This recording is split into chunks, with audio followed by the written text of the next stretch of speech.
So Eve is a bad example. The second example in chronological order is Mrs. Job. Have you heard of Mrs. Job?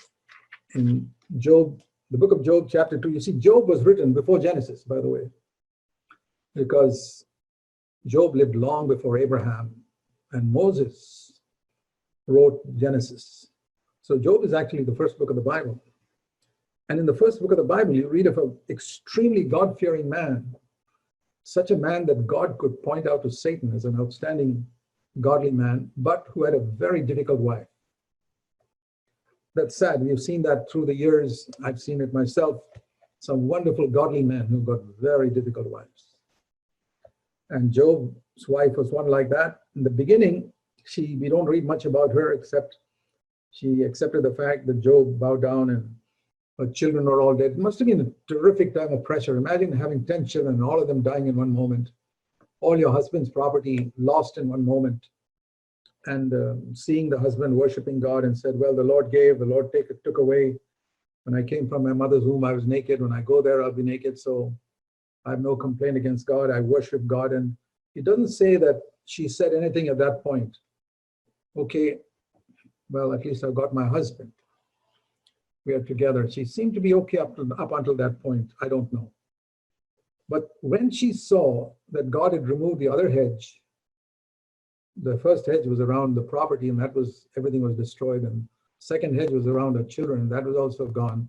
The third hedge was around, the hedges are described in Job 1 and verse 10.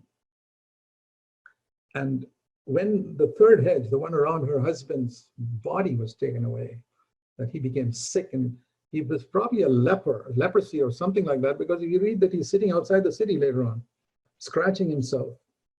And he said, see what she says to her husband in Job chapter 2, with all the boils on top, from top to bottom, from the head to feet. And his wife says in Job 2 verse 9, look at what we have faced. You're still holding fast to your integrity? Curse God and commit suicide.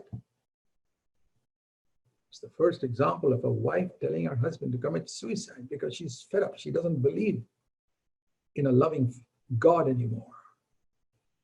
And Job said, you're speaking as a foolish woman speaks. If God is God, can't we accept good as well as adversity?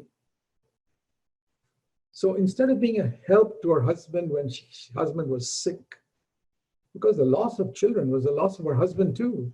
The loss of property was the loss of her husband's as well. He suffered as much when the children were lost and when the property was lost. And now, when he is suffering with sickness, instead of being an encouragement, she was a pain to him. Here's a warning to wives: when you see your husband suffer in something or going through some type of pressure, don't be like Job's wife and add to his problems. Maybe he's facing a lot of pressure in his place of work. You probably don't realize what an evil boss he has. And he may not have shared all that with you. Maybe he's in risk of losing his job. Don't be like Job's wife. Then we go to example number 3, a third wife.